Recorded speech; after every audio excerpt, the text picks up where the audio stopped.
As a mom of 6 kids and the huge age range that we have, I feel pulled in so many different directions on any given day. I feel like I'm always letting somebody down. I feel like there's never quite enough of me to go around to everyone everywhere. And especially when you start adding some special needs and exceptionalities in there that just take some extra time and attention. And I wish that I had more to offer them. What does loving your neighbor actually look like? This is Journey with Care, where curious Canadians get inspired to love others well through real-life stories and honest conversations.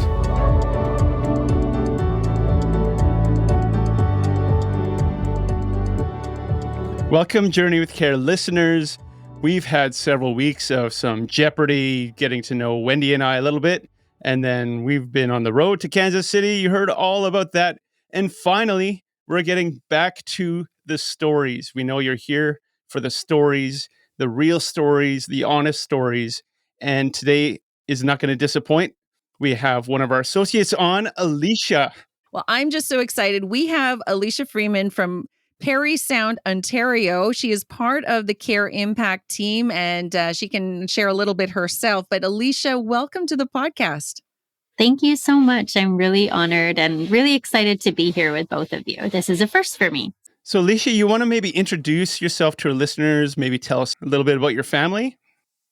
I would love to do that. So I'm married to my best friend and partner in crime for 14 years now, Kirby. We were high school sweethearts, fell in love, got married very early on, and began our family very early on. God really placed it on our hearts to pursue adoption and foster care. So we have 6 beautiful kids. Our oldest 3 children are adoptive children. So they have come to us through adoption and foster care. And our youngest 3 children are biological. And they range in ages from 12 months to 17 years. So we kind of have the whole gamut going on there. Wow, that's a large span there as a mom. And I look at you, you look so young to be parenting 6 children. And you and your husband have been called into fostering adoption since you got married. Is that correct? Yeah. So I was one of those people who I honestly can't remember a time when I didn't anticipate foster care and adoption being a part of my story. So God He placed some people very intentionally within my sphere as a child already who really impacted me and moved me in that direction. And I'm really thankful for that. And Kirby was more than happy to kind of jump on board as we began a relationship and got married. It took him some time, but he got there and he is absolutely fully in. So it sounds like you guys have kind of jumped right into this fairly early on in your marriage. So what inspired you guys to foster and adopt? That's a good question. I think that, like I mentioned, there were people within that God really placed specifically and intentionally in my sphere of influence who I observed as they brought children into their home through adoption and foster care.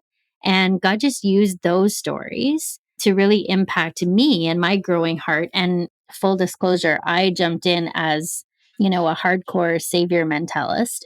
So the past 2 decades now, God has spent just chipping away at that savior mentality that I first arrived with.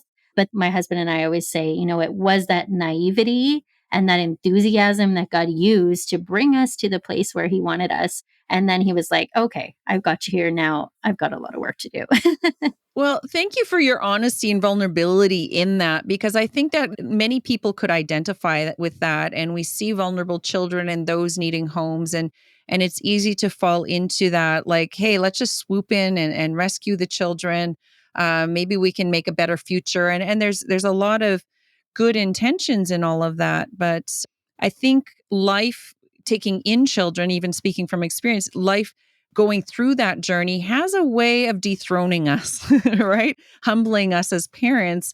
And do you get a lot of people asking you, wow, good for you. I could never do that. You are just like a superwoman kind of mentality. Do you get some of that feedback where it's like, I could never do that. I love my children too much and I would get too attached with fostering? Yes, so much of the time, and that's something that I've really worked on, kind of trying to script my answer to, because I used to honestly just get really offended because I felt like what they were saying was like, I'm a much more loving person than you, and I could never possibly bring children into my home and then let them go. And I was like, okay, thanks. But I know what their intentions are behind those comments, but I do really view those now as opportunities to, just show off the glory of God and show off my own weakness, and just saying like, that was me. Like I always said that exact same thing, but it's really not about me. And at the end of the day, it doesn't really hinge on what I think that my capacity is. If God is asking me to do this, then he promises that he will be faithful and he will equip me with whatever it is I need in order to be able to do this. But yeah, it's really uncomfortable to be kind of put on a pedestal, especially when life is messy and hard and you know how much you're struggling in the day to day. You're like, oh my goodness, if you walk through my doors, you would not say that anymore. We still have dishes on our counters, right? And you still have lots of appointments. And yes, you're not claiming to be superhuman in this, but you have one child. Hopefully we'll hear from her yet. She's crawling around you there, but and 5 lunches to make. You've got appointments to take, social services to attend to. You've got a lot on the go with 6 children with complex stories as well. Just so our listeners know that you aren't superwoman, is there something even that maybe happened this morning that just can give us a little insight that you are a actual real human being like everyone else, just serving the Lord? Yeah, I love that. There's so many things that pop into my mind, but the first thing that popped into my mind, because you specified something that happened this morning, just like almost every morning of my life, I was running late. I cannot seem to adjust my schedule and my margins so that I arrive on time anywhere. And it doesn't matter if I have all 6 of my children with me or one of my children with me.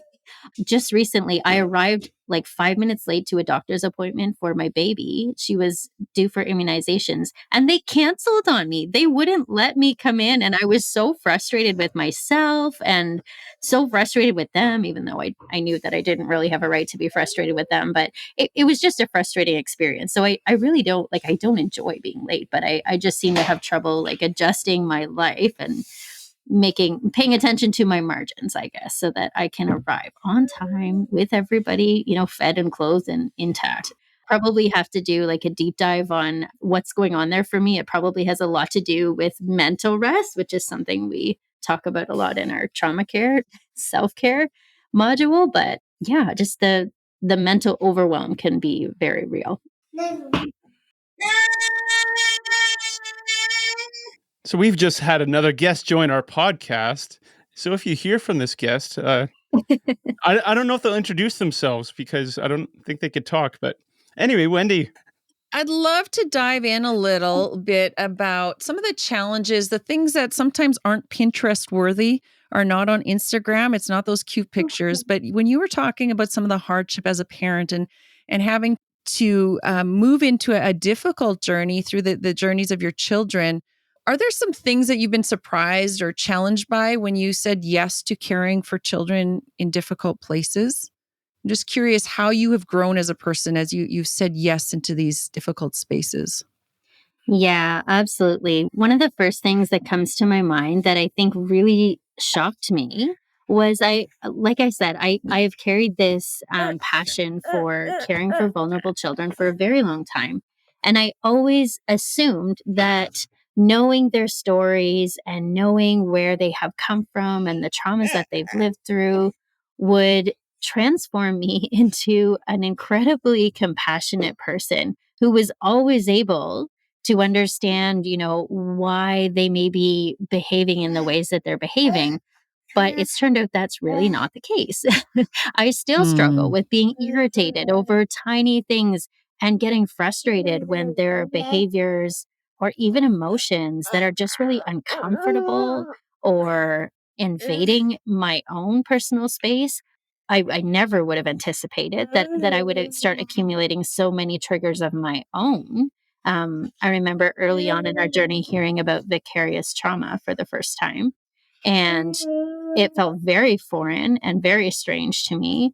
And now I know exactly what that is and exactly what that feels like, because after you've walked alongside somebody who's hurting and struggling, you get a little mess on yourself. And I love thinking about how when Jesus came to earth to rescue us, he came in such a human form, and he came in such a messy and painful and human way. And he really did let our mess get all over himself. And the truth is that's what happens when we walk closely with people who are hurting and struggling, is we start to get messy, and that can be really uncomfortable and really disillusioning, to find yourself in a place where suddenly you're dealing with your own triggers and your own trauma due to caring for others. So that was very, very surprising and has brought a lot of challenges. I think that's very profound, what you just stated here, because I think in North America, regardless of the denomination, I think there's a lot of prosperity gospel infused in our thinking. If we follow God, things will get better. It's like almost like up the ladder, so to speak, in euphoria of spiritual experience. And yet, you're right. When we come into proximity with pain, the places that God has called us to, it's not rescuing out of, it's entering into. And I know there's ways, and you've been teaching this. I think it comes from a very authentic space in our trauma care training. You've been training other people in ministries and camps and in churches how to enter into the mess and yet not walk as traumatized, but work through that trauma. But it evokes, at least for myself, it evokes some things that I didn't even know I had to deal with. But because they've triggered me in these areas, I need to grow in these spaces. But we have this prosperity gospel at play, at war against these experiences that we're called into hardship. And one thing I would love to see the church expand on, I don't know if you have any comments to this, but just having a deeper theology of suffering, that suffering isn't inherently bad. It's sometimes what we're called to. Have you experienced some of that dissonance within your own faith experience and going through hardship with your family? Yes, absolutely. A number of years ago, one of our biological children actually ended up being diagnosed with a brain tumor, and walking with him through that journey. He was 18 months old at the time. And I just remember that was the first of many times in the next number of years that I would just have to face the question that was resounding in my heart, where I believed that God was good in this overarching way, but I was really struggling to believe that God was good to me and to my children. You know, God, in his kindness and his graciousness, made me face that question repeatedly over and over again, so that I could struggle through that and come to this grounding realization and understanding that, yes, the answer is yes, he is so good to me and so good to those I love. But my view is very, very small compared to his. And so it takes a lot of faith, and it takes a lot of trust to surrender my plans and my ideas of what would be good in my life or in my children's lives, or those around me, and to kind of give that to God with open hands and say, you know what? I know that you know better than I do what is good here. So I'm going to surrender my ideas and give them to you. I think the word surrender is so powerful because that some of it is letting go of the control we actually never have had, but we had the illusion of control, even if we have biological children. And there is no guarantees. There's no guarantees in anything in life, and we're not promised an easy life. In fact, it says, in this world, we will have troubles. But take heart, he's overcome the world, but there's a long suffering. There's a big dash in between from when we see the ultimate hope that is promised us so often in our stories. I've been thinking a lot lately about a little phrase I keep hearing, and that is just that hard is not the same as bad. And it sounds so simple, but it's exactly that. It's that prosperity gospel that creeps into especially our Western mindset of, our rights and what we're entitled to, but hard is not the same as bad. And so when I really internalize that and I view my own life and the lives around me, that the people that I'm trying to walk with, when I keep that at the forefront, that hard is not the same as bad, then I can remove kind of that first reactionary trigger response that wants to come as soon as I bump into something that feels difficult and uncomfortable and hard. If I can remove that first instinct that, oh my goodness, something's wrong, this is bad, and instead go, wait a minute, hard is not the same as bad. Hard is sometimes exactly where the growth is. And we know this, right? We know this so easily in other parts of our existence, whether that's in Paul's example in the Bible was, an athlete training. Mm-hmm. We know that hard work brings about endurance. And what are all the things that are listed in that verse? Are you looking it up, Johan? I think you're referring to Romans 5:4. I just looked it up here. Endurance produces character, and character produces hope. Now, this hope does not disappoint us because God's love has been poured out into our hearts by the Holy Spirit, who has been given to us. Yes, that's it right there. Bingo. And that and that's where, segueing into hope, then when out of this suffering we experience hope. I see that. I feel like, it's just now in the last number of years where my family and I have been living crises to crises. It feels like, Mm-hmm. we just barely catch our breath and something else happens. And then we've just barely gotten back on our feet or we're on our knees and something else happens. Yeah. And even people around us, I've had so many people say to me, oh, you guys, you just can't catch a break, and it's easy to want to just kind of sink into the melancholy and the discouragement of that Mm-hmm. and the exhaustion of that. But at the same time, I see this truth that hard is not the same as bad. And I see in my own heart this working out of that verse in Romans where I'm seeing this character that he is producing within my own heart and within the hearts of the people around me, and good things happening within my marriage, within my relationships, and even in our family when it feels like everything is fracturing and falling apart. God is going about weeding out the yucky icky things that aren't supposed to be there, but that I would never go and pay attention to if I Mm-hmm. didn't have to, right? So that's where like the hope lies, I guess, that God is a good father to me, and he will walk me into those hard and messy places in order to truly refine me and bring me into that broader, greener pasture that he wants me to be able to reside in.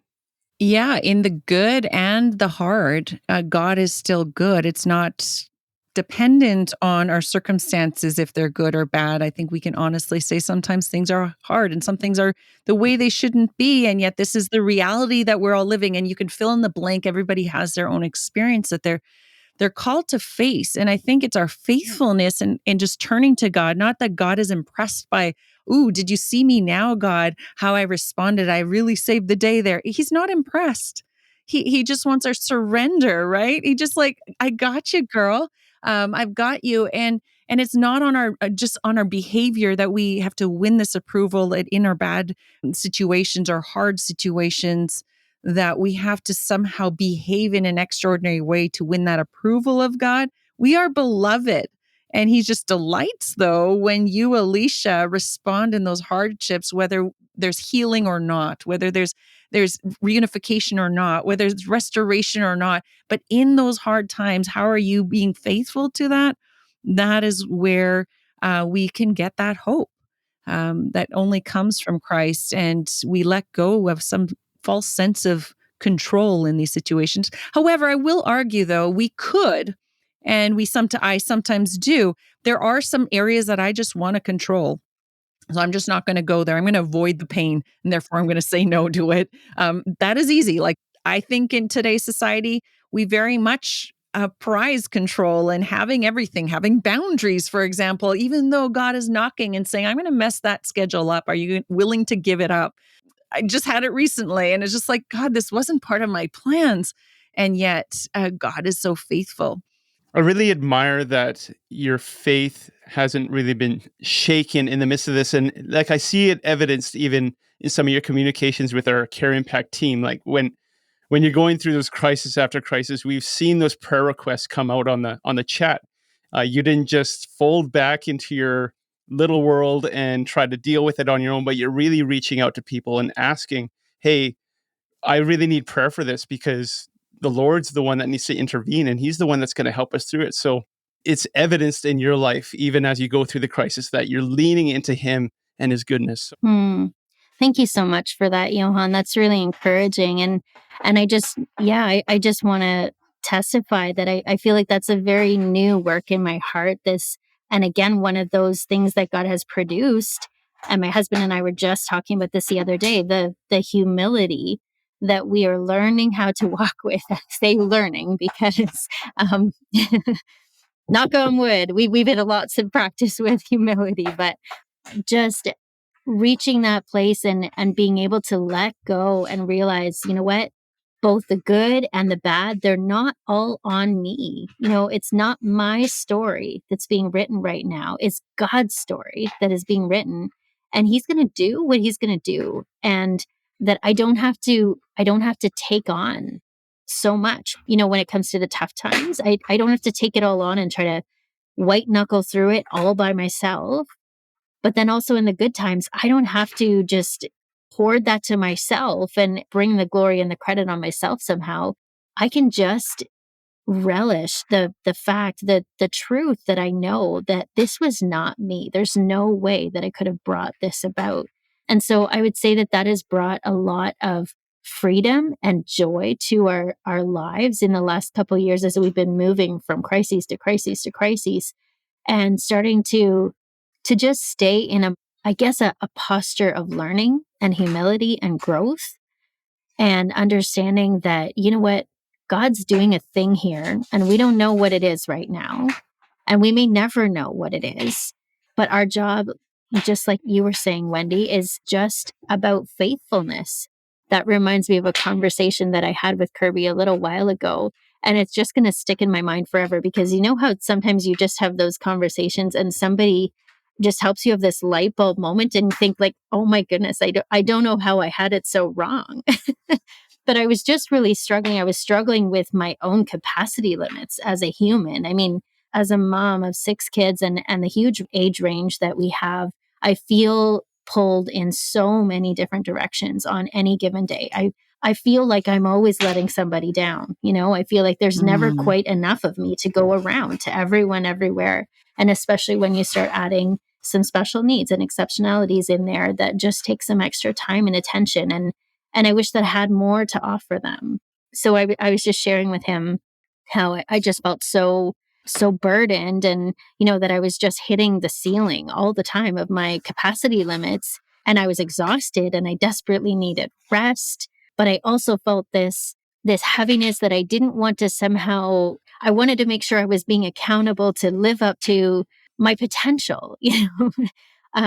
And I went on and on along this thread, and finally I stopped, and he just looked at me and he's like, I don't understand what you think your capacity has to do with God and his faithfulness and your faithfulness to him. Because this is what I was trying to Wow. struggle through. What does it look like for me to be faithful? That was my question. How do I be faithful, and how do I make sure that I'm being faithful? And in that moment, it was just like this light bulb. And he was just like, it's not about you. It doesn't matter how hard you try, how hard you strive, how concerned you are about reaching your potential. That is not what God is requiring of you when he is asking you to be faithful. And so I feel like simultaneously to all this, I've been on this journey of learning what it means to abide, and learning that is what it means to be faithful.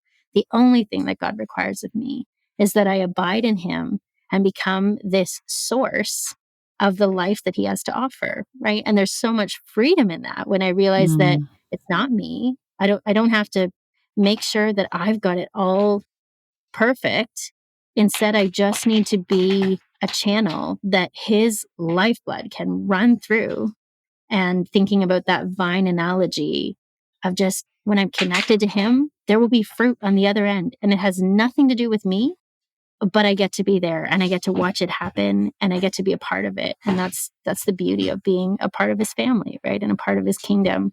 And there's a underlying deep joy, even in hardship, when you see you're connected to the vine, to God, and seeing the fruit that despite us and our shortcomings and the things that we cannot do or have capacity for. I love that conversation.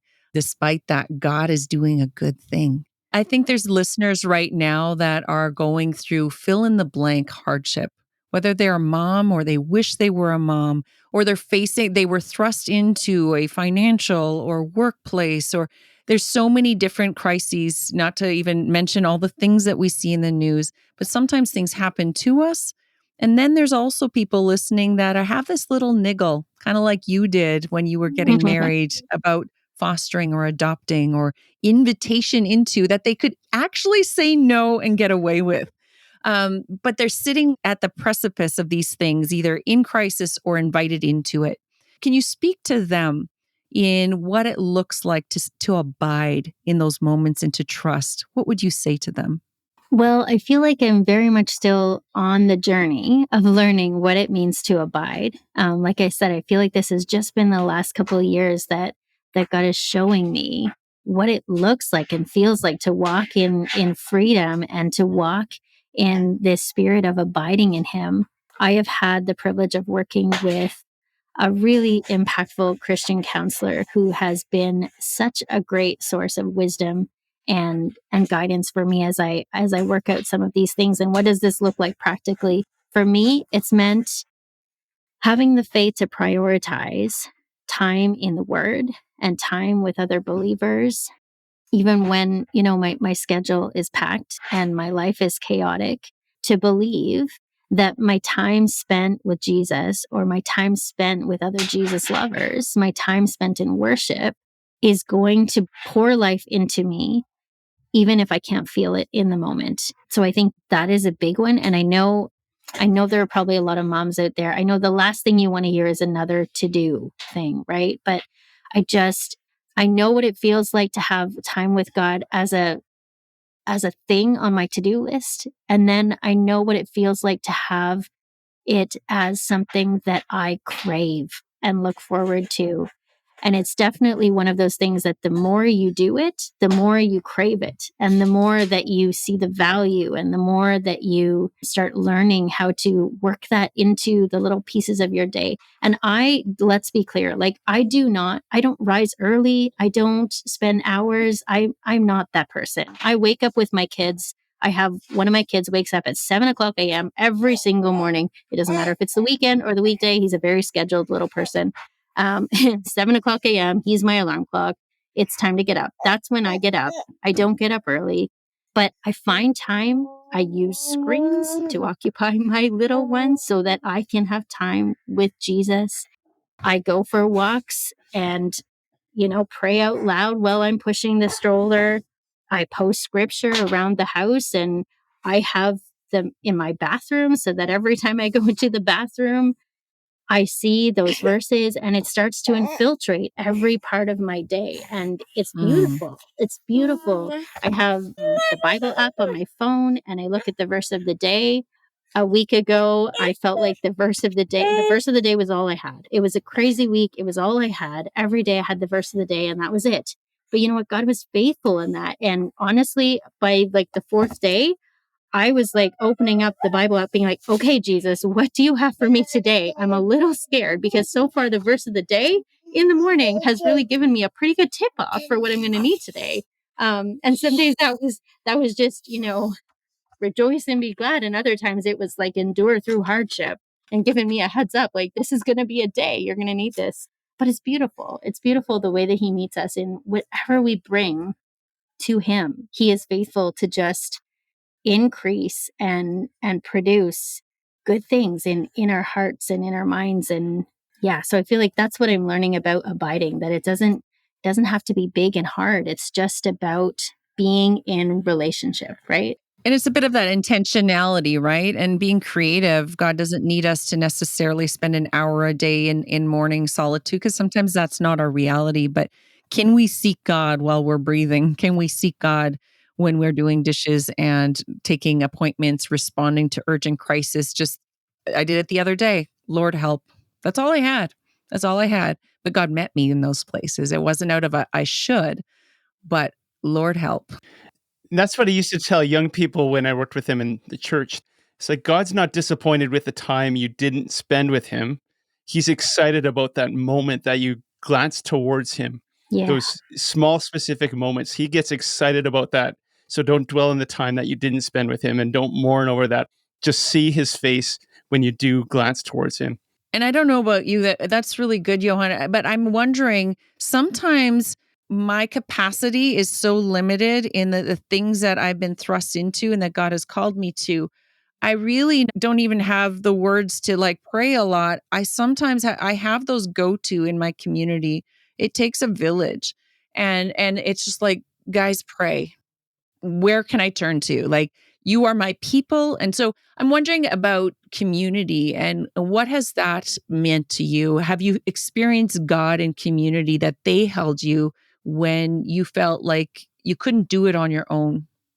Absolutely. Yeah, that's been a huge part of our journey as well. I would say right up front that I feel so incredibly blessed with the community that God has brought into our lives. And I know a lot of people have to work really hard to find and create community.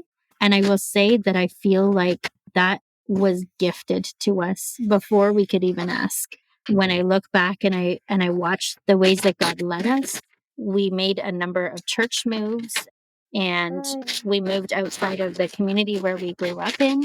And all of those pieces, I just see his hand and the way that he was orchestrating the community that we would need to be able to move through, the years where we were living crises to crises. We have a really incredible church community who is really authentic, really a safe space where we can be real and honest with our struggles and with the challenges that our family dynamics can bring. But very much, I would say we've been blessed with so many friends and family who they don't look at us with that savior mentality. And that's so important to me, that they don't look at us and say, wow, I could never do what you're doing.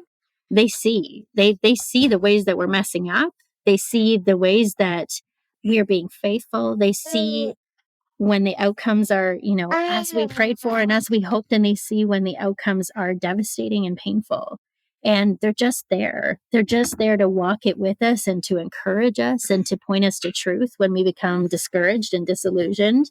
They're there to point us back to God and say, it's not about you. It's not about you. And you need to let go of that. Or this is how you can grow. This is what I see. Again, I'm thankful for the community that God's blessed us with. He's placed so many safe people in my life who I can honestly go to and I can say, help me out here. Like, what am I missing? Like, how can I do this differently? And they can speak into my life and my heart and my approach. And same with my kids, like I'm a mama bear. I was going to say there's not too many people that I trust with my kids, but surprisingly, there actually is quite a number of people who I trust with my kids' hearts and their stories and their challenges. And I'm so thankful for that, because I know there's a lot of really lonely foster and adoptive mamas out there, particularly. And I am not one of them. Thank you, Jesus. And our family has been incredible. Early on, we were very young when we first began pursuing adoption and foster care. And we had some family members who were very hesitant to kind of jump on board with us. And that was really a discouraging time for me in particular. But it took me a long time to realize that they saw a lot of things that I had yet to learn. I was young and I was naive and I was energetic and I was passionate. And those were things that God knew that he needed to place within me to get me to to the start line. But I'm so thankful now, those same people who were hesitant at the beginning, now I'm going back to them and I'm saying, I get it now. Like, I get why you were hesitant, because you could see such a clear picture than I could. And I'm so grateful that you're willing to still be here and support me. and walk this with us. And they were, as soon as we were there and we were deciding this is what we're going to do and this is what we feel like God is asking us to do, they were 100% on board. They have never been, anything but supportive. But I'm grateful for that first experience that we had, because now 10 years into the journey, it gives them, credibility in my own heart when I Yeah. can look back and realize, oh, you saw this coming, and because you are my parent or my sibling or my aunt or uncle, you wanted to spare me some discomfort and some pain that you knew that I was going to bump into. But God had a different plan and a different story. And now you're here, and I can come to you, and I know that you were a safe place for me to talk through this and work through this hard feeling. And I love it because you still were obedient, because this was a calling. You went back to those people. And sometimes people in good intentions want to prevent us from having that harm, right? Or going through hardship. And yet both of you, I think, are stretched in that. They were stretched into entering those spaces. And I think this is a message, and it sort of embodies what Care Impact is about, that it's not everybody is called into these exact spaces of fostering or adopting or you name it, in the most hardship of hardships, but we're all called to care.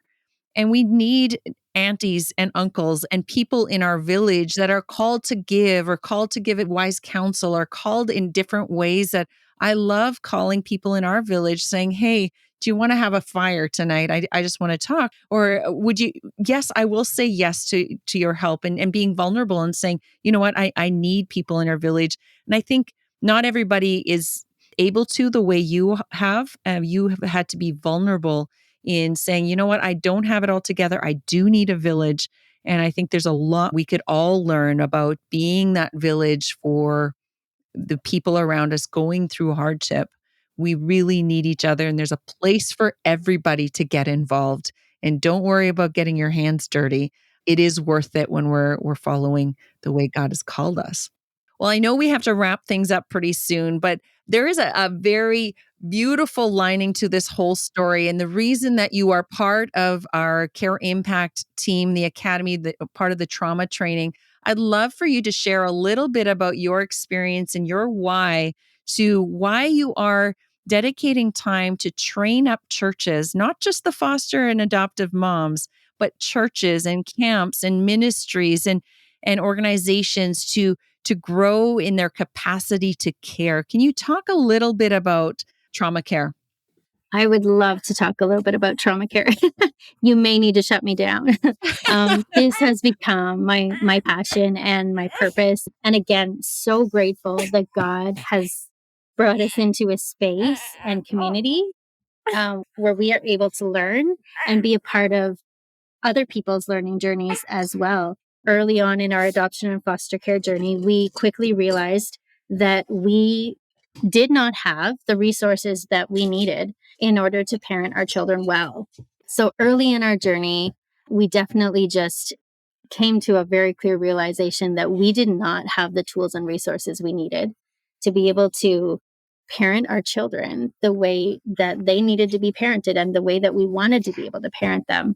And that led us on a journey to not only broadening our village to include more adoptive and foster families who had gone before us and to learn from them, but also to bring in a lot of professionals, people who have spent time studying both science and scripture and bringing those two things together. And that was such a beautiful light bulb moment in our journey when we started to understand that there are people who have spent time studying science, studying how God has created the human body and brain and nervous system to work together, but also digging into scripture and realizing like God knew that all along.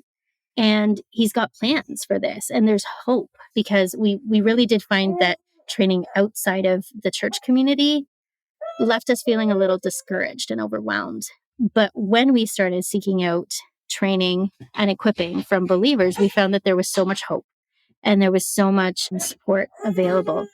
And so, what I think that we have enjoyed discovering more than anything is just that science, about neuroscience in particular, exalts the glory of God and the creativity of God and the faithfulness of God to always provide a way of healing and that he never wants us to stay stuck in those places of trauma or grief or destruction, but that he has hope available for us. And so that's really the why for me behind why I'm involved in trauma care training. And then alongside that, living that out as I watch my kids, as I live in the challenges of our family dynamics, I'm so passionate about helping people around us understand what that looks like and feels like so that they can come alongside and support other people. We have been blessed with such an incredible village who does that really well. But I know there are so many families out there. I hear those families all the time who are very lonely, very undersupported, and very overwhelmed with their reality. And I want to bring them hope through all the spaces in their life. I think it's important that it's not only, places specific to foster care and adoption that are equipped with these resources, because it's not only foster and adoptive families who struggle and who feel the impacts of trauma. I don't have the statistics offhand. Come to our course if you want to hear the statistics. But the number of people in Canada who have experienced trauma is overwhelming. And so I think, as the church, this is our time. This is our place. This is the space where we get to rise up and bring the good news of the gospel. And that's what trauma care is all about for me, is bringing the gospel, bringing hope. I love it. I get a bird's eye view from what you guys are all doing. We have a team of trauma trainers from across Canada. They are professionals and practitioners in the daytime, and in evenings and weekends, we do a lot of workshops and training. And what I get to see is that this growing team of professionals, they light up when they're able to share it with a lot of people in the church and nonprofit areas, and are able to build capacity and speak out of their experience. And you speak out of your own experience. It's not just up there, neuroscience and out of a textbook and out of the Bible. You're living this out, and you still wrestling through these things and identifying with other people that are also seeking answers and empowerment. And then on the flip side, I'm also seeing churches empowered, saying, you know what? As a Sunday school teacher or as a pastor or as a leader in this nonprofit, suddenly they have tools, a way to connect with some of the most vulnerable and see actually signs of progress and healing and redemptive stories that we get out of. Man, we could have full episodes, and we will have to, Johan, on this, but there's so many examples of how people, when we know better, we do better. And when we have more tools, we see more people feeling safe in our congregations. We haven't talked about that, but so often we need to create that felt safety like you are doing within your church community. I'm sure it's been a learning journey altogether. Yeah. And I love being able to do this. And I'm so humbled to be able to do this and that God's given me this opportunity, because hear me well, like I am not getting it all right. I mean, my kids will testify to that. Don't bring them on the podcast. They would love to tell you all the ways that I don't get it right. And I mean, very recently, what pointed out to me, she's like, Mom, you're a trauma care trainer. You should know better. I'm like, you're right. Ouch. I should, but I still get it wrong all the time. And so it's beautiful to be able to bring the hope. And then, like you said, to be able to say, you know what, like, I know this sounds lofty and this sounds like a really big goal. And I get that that's overwhelming, but it's baby steps, right? If you leave a 6-hour training with one little tidbit of one thing you're going to do differently, that's all that matters. That's all that matters. It's about growing. It's about when we know better, we can do better. And that might just be one baby step at a time, but those baby steps can end up making a really big difference in the long run. And God is faithful to take our efforts, feeble as they may be sometimes, and produce beautiful things. Well, Alicia, I don't know how many podcasts we've never had a podcast guest on while parenting live in front of the camera. And I've just got to say, you are practicing it literally while we're doing this. It's beautiful to watch. And in your humanity, in your vulnerability, you are just shining. I know you're not even trying to do this. You're being superhuman and super vulnerable, but also what I feel is that people can relate to you. You're actually a human being that is just doing the best you can, being faithful to God. And we just, as a team here at Care Impact, we love you. We love what you bring in that authenticity. I think that's when we can see healing and growth. So thank you so much, Alicia, for coming onto the podcast, even while you're parenting, and sharing from your heart. And I love how you're taking those scissors away from your child sitting on your lap right now. That's a beautiful thing. She keeps going for the scissors. She keeps going for them. We do have to have you back on, though, because I know there's so much more to your story and so much encouraging words that you can share. Thank you so much. You're welcome. Thank you for joining another conversation on Journey with Care, where we inspire curious Canadians on their path of faith and living life with purpose in community. Journey with Care is an initiative of Care Impact, a Canadian charity dedicated to connecting and equipping the whole church to journey well in community. You can visit their website at careimpact.ca or visit journeywithcare.ca to get more information on weekly episodes, Journey with Prayer, and details about our upcoming events and meetups. You can also leave us a message, share your thoughts, and connect with like-minded individuals who are on their own journeys of faith and purpose. Thank you for sharing this podcast and helping these stories reach the community. Together we can explore ways to journey in a good way. And always remember to stay curious.